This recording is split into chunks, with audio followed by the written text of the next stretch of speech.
هر مرد شتربان وایسی خرنی نیست.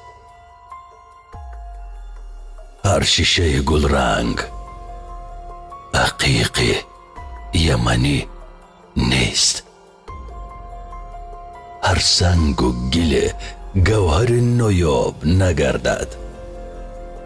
هر احمد و محمود رسول مدنی نیست. بر مرده دلان پند مده، خویش میازار، زیرا که ابوجهل مسلمان شدنی نیست. جایی که برادر به برادر نکند رحم، بیگانه برای تو